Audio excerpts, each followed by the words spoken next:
Alright, so what are we going to talk about today? Well, let's talk about what you're drawing first. Wait, hold on. Alright, we'll do that. This is page... What is this? 122. 122. Unless you didn't change that yet. No, and let's see. And why are you starting at the bottom? Oh, okay. The layers. Yeah, the layers are... Well, I didn't start at the bottom. I have, like, this, and this, and this. Oh, cool. Yeah. I just drew them real big, and then I'm gonna shrink them down.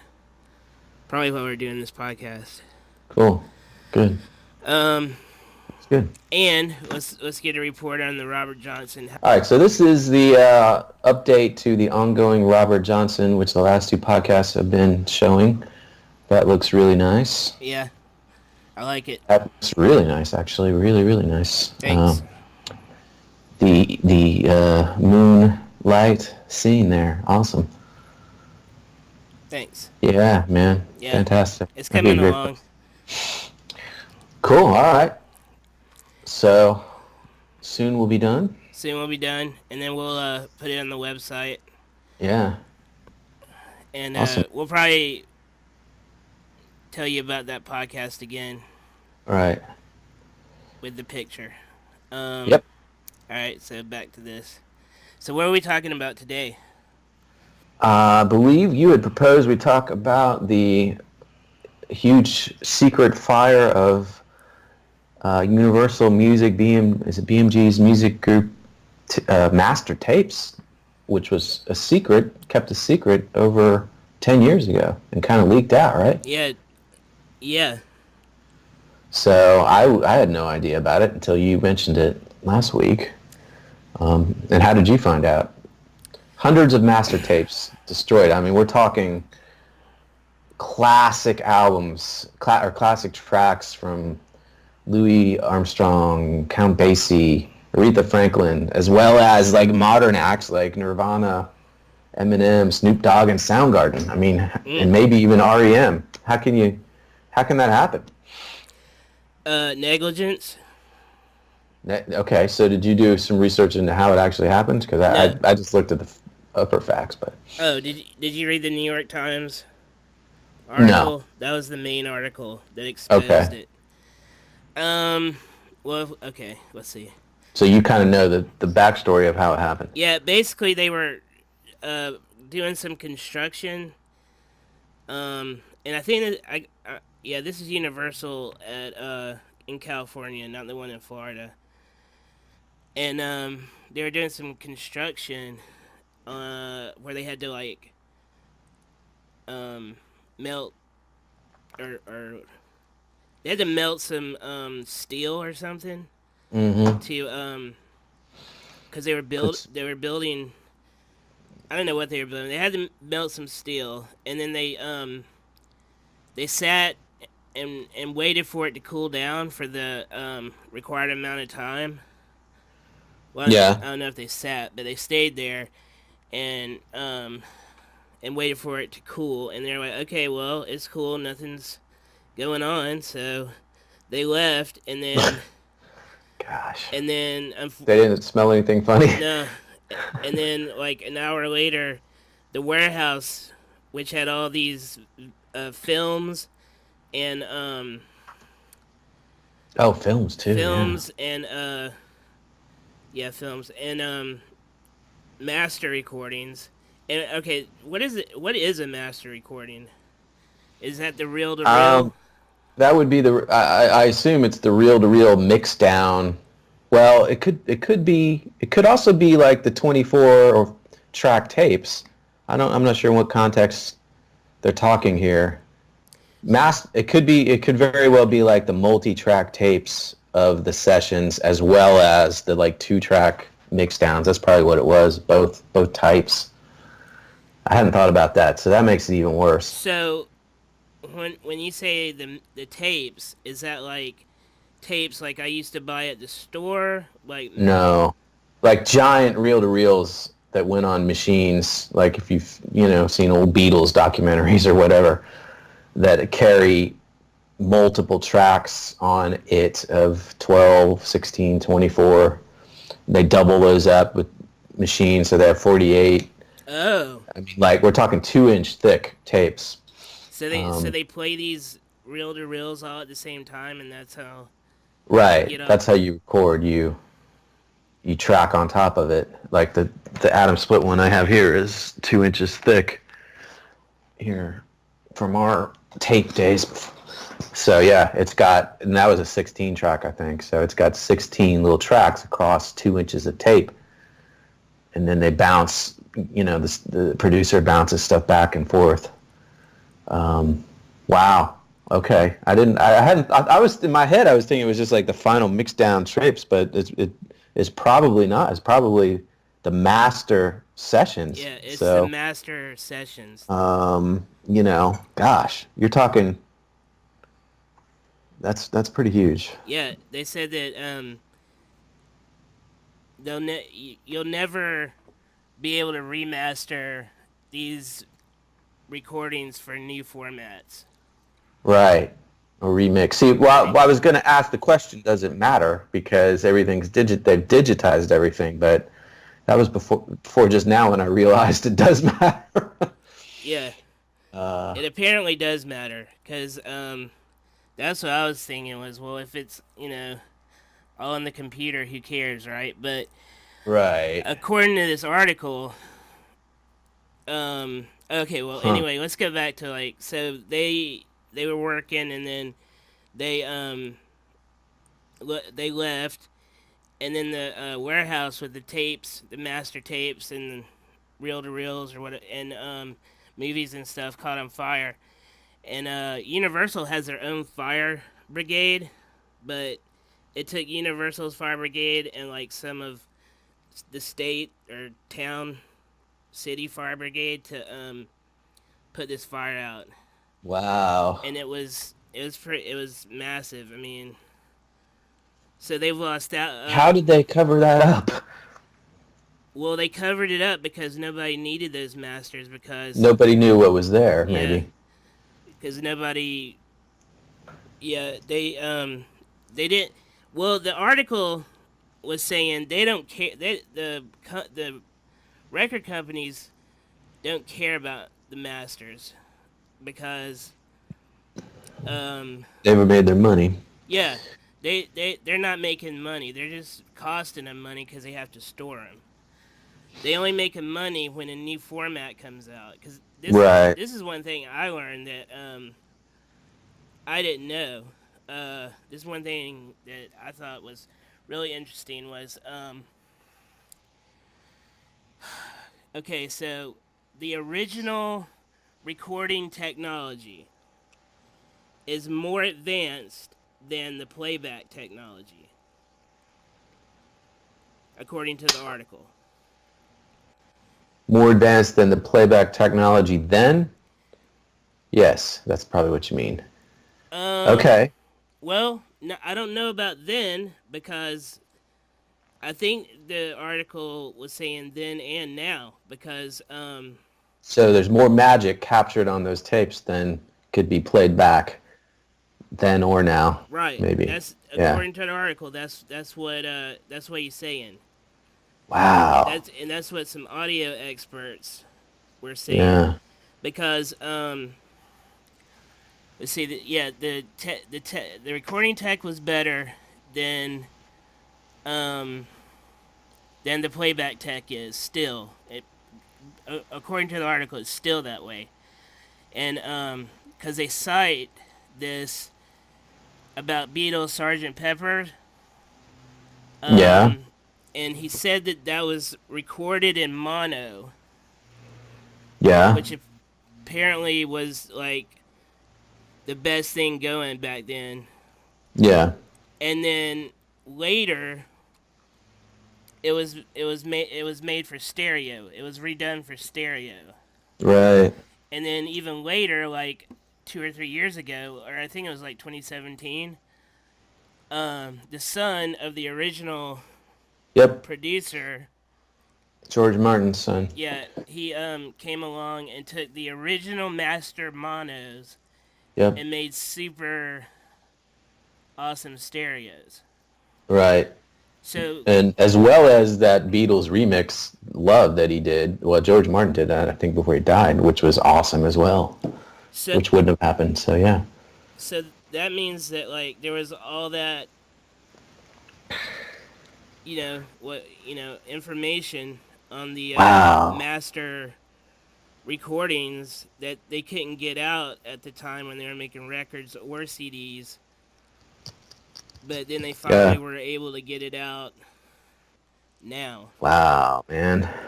So all So it's pretty serious. yeah, so all of that is forever gone in this fire. Not the Beatles, because the Beatles are in. I think they're in Abbey Road Studios. Um, Yeah. but these other recordings from Universal. So that made me think about how every couple of years, um, Jimmy Page comes along and remasters all the Led Zeppelins, Right. and I'm like, what? Because if I thought for a long time that it was like, just for a For money. yeah a money grab, Yeah. um, and because see, people are like, he remastered them when CDs came out. Yeah. And then he did another remaster like in between. For iTunes. Did I he? don't think he did an iTunes one, but he might have. He might have. Well, I think he did. See, I think he did another remaster during but maybe he just did like a box set of certain songs. But Yeah. it was like between CDs and streaming, Yeah. and I think he did a specific remaster just for MP3s, and then he just remastered them again. What was it? 2016, 15, Yeah. something like that. Um, For vinyl reissues. yeah, for vinyl reissue, and that got me thinking. Like, if records were the best way to listen to stuff, why did we ever stop? But For money, and that's a topic for another day, maybe. yeah. A good So one though. I always thought that. So he is, according to like his ears, I guess, he thinks that there's still information on those masters that needs to come Hmm. out. I Right. guess. I mean, I guess that's why he's doing it. I mean, Well, I think it's that, in that the new formats, you can't hear, if you listen to a CD on streaming, it's not the same. You have to optimize the audio for the new formats, for the new headphones, for Bluetooth, for vinyl. So I think that's part of it too. You have to kind of adapt the wavelengths and the spectrum to fit the medium. So, I think that's part of where it goes. yeah.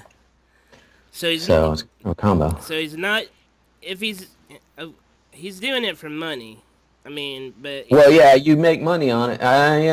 he's not just doing it for money though. I mean, yeah. So Like, I bought all the dang Kiss records remastered, whatever, 10, 15 years ago, remastered, because they just sounded so much better, because originally they took the vinyl, the original vinyls, and made those into CDs, right? And they sounded okay, but then they remastered them for CD, whatever, 10 years later. Of course, they made a bunch of money because all Kiss fans bought them, but they sounded so much better than the ones that were made from the vinyl, the original vinyl takes. So it's like, it's kind of a 50-50 between money and technology. yeah, Huh. yeah. Interesting. So as I've digitized my collection of personal music, not like original music, of tapes and VHS, converting them to digital, I was going to throw them away, but I couldn't do it. So now I'm glad I didn't. Like, every holiday I usually digitize old tapes and stuff and convert them. And I'm like, I'll just throw them away because I'll never need them again. But now I'm like, man, I'm glad I didn't throw them away. Yeah, well, that's another thing according to the article is like,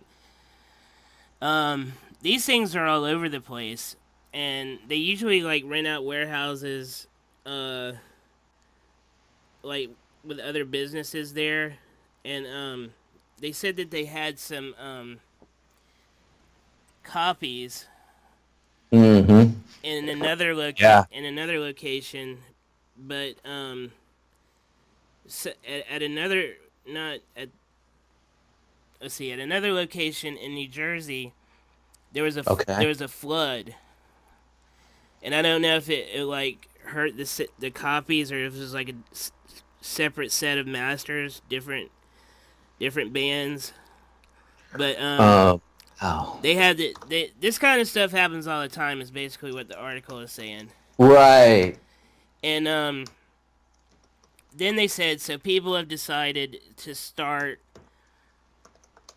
sending their master copies to oh yeah, and that's another thing. It said that the master recording, you can't make a straight duplicate of the master recording, because every time you make a recording, something gets lost, It or a degrades a little bit. copy. Hmm. So Yeah. even if you uh even if you copied the master recording onto another thing that's just like the master, it still loses a little bit. Right. So then, like a lot of, well, there's only really three music companies in the. I don't know if it's the world or the U.S., but um, they started using Iron Mountain, where that's where the government keeps a lot of documents in like a cave in Yeah. Colorado. I think it's in Colorado, where they know there's not going to be like an earthquake, and there's lots of important stuff is kept there. And Yeah. but the thing is they put it there, and then Iron Mountain system is you give them like a barcode Mm-hmm. and a catalog number, and then when you want to get a master out, you give them the catalog number. And the robot goes back and gets it. Yeah, but the record companies don't always have the number. So even if they Mm-hmm. wanted to get the master that they have stored there, they can't, because Iron Mountain's not going to go look through a bunch of. They're not going to go crate digging for you. Mm-hmm. So there's recordings in. The audio person in the article said that there's recordings in Iron Mountain that probably nobody will ever hear. Master recordings. Other master recordings. Wow. So, Until a couple of 100 years after the apocalypse, yeah. when our ancestors are going through there. So basically, there's a ton of master recordings, and you'll probably not hear like the original, anything but copies of copies, because of Mm-hmm. like situations like this fire, and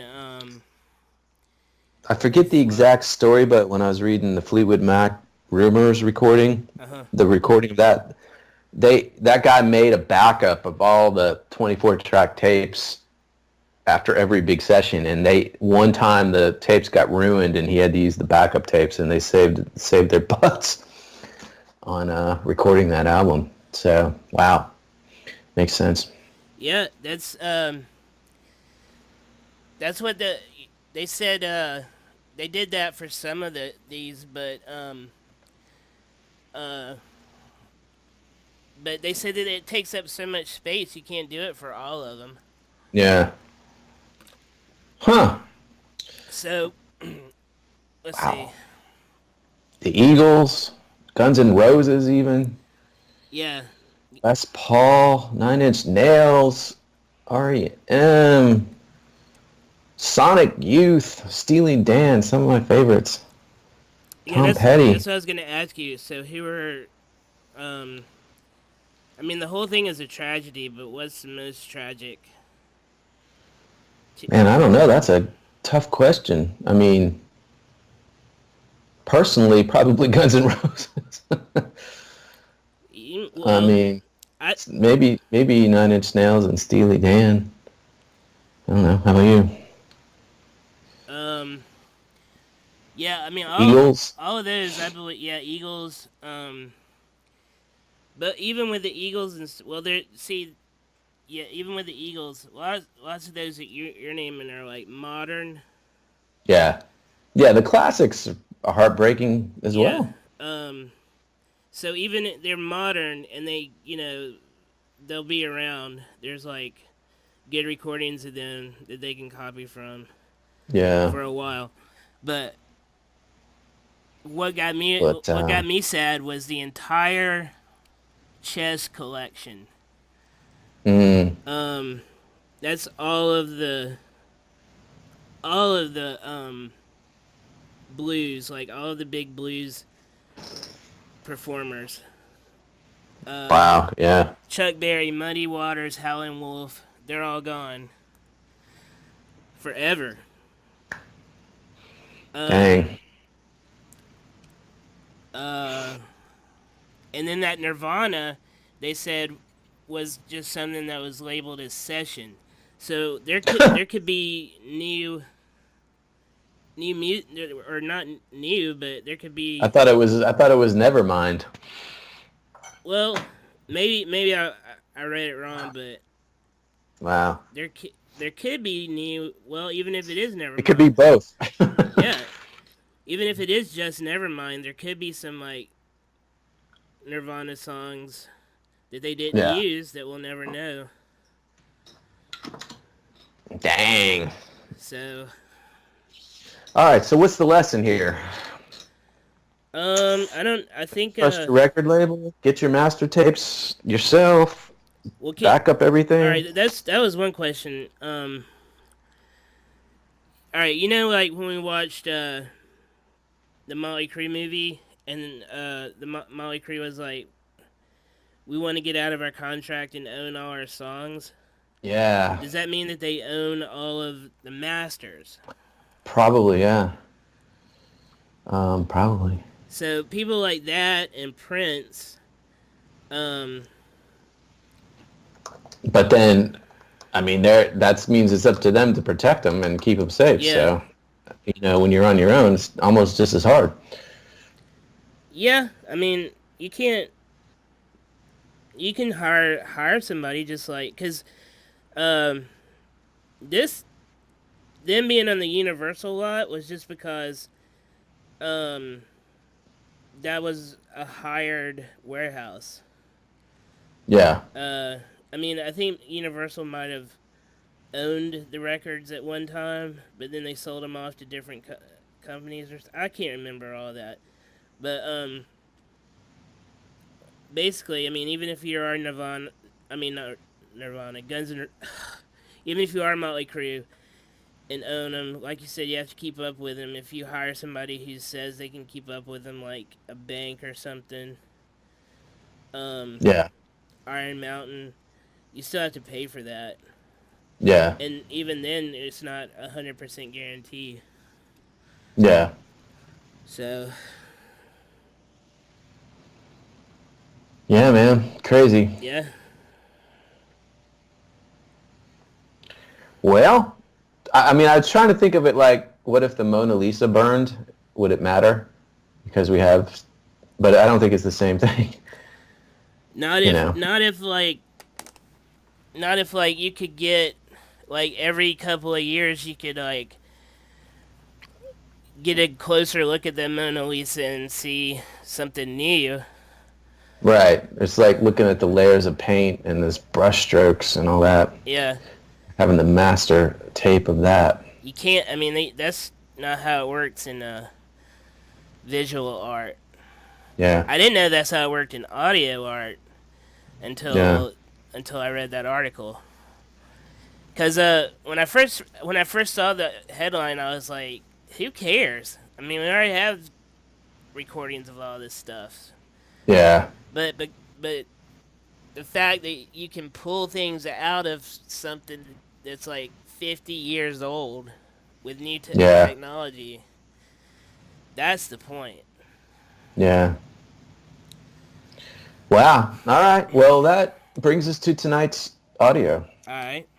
which is, I mentioned before, there's a new release by IK Multimedia of a tape machine collection that relives the magic of 4 iconic tape machines. So this is a plug-in for your audio workstation when you're recording or producing your own music that makes it sound like classic audio tapes, like tape machines, which is pretty cool. They spent a number of years analyzing all the mechanics and the wavelengths and stuff that went into this, and created this plugin that converts your crappy digital file into a tape sounding file.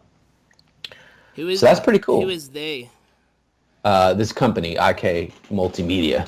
So if you're working in Logic Pro, or like I do a lot of GarageBand, you would have buy this plugin, and then you can, if I'm recording a guitar part or I'm mixing a song, I can make it sound like whatever their plugins, which mimic everything you could possibly imagine, Jimi Hendrix to Jimmy Page to whatever. So all digitally. So now they've got this tape machine collection where you run your file through it, and it sounds like it was processed on one of these classic tape machines, which is pretty cool.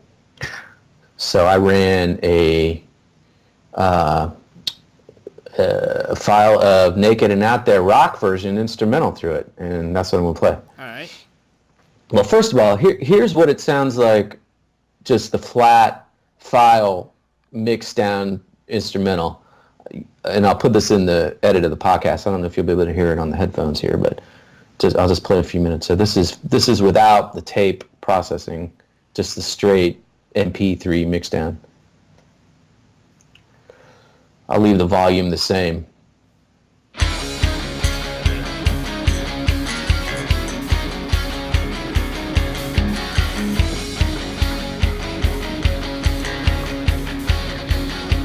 So that's straight unprocessed.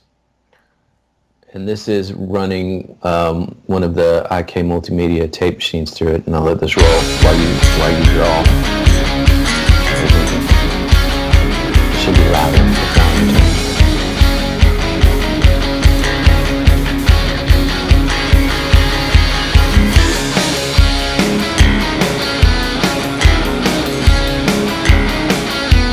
You can just hear how it sounds warmer.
There you have it.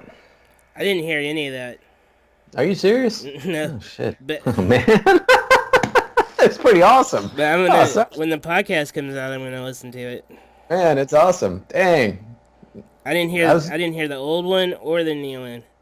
Really? Yeah.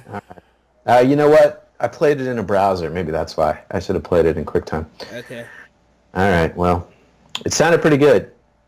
No, It's pretty rocking. I'm gonna listen to it when the when the podcast comes All out. right. Well, part of my July 4th weekend was to get back working on the tracks. So that's what I did. That's why I played that. So. All right. Bring us on home here. So we got down here at the bottom. We're gonna have Gracie and Gracie's copy, evil clone, darting in and out around this crowd here. So I did the Gracies first, and then Cool. and then I did the crowd, and then I'm just gonna resize them and put them in where they need to go. Cool, man. Yep. All right. So this should be done soon, I hope. Gosh. Yeah. I don't know why Slowly getting I there. don't know why I did all this all this crowd stuff. It's gonna be money. The other one looked awesome. It's money, but it's a lot of Yeah. it's a lot of time. A lot of. All right, man. All right. Discussion. Anything else? No, I think that was a great discussion. Okay. We've had good ones lately. Yeah. All right. Until next time. Okay. Signing off.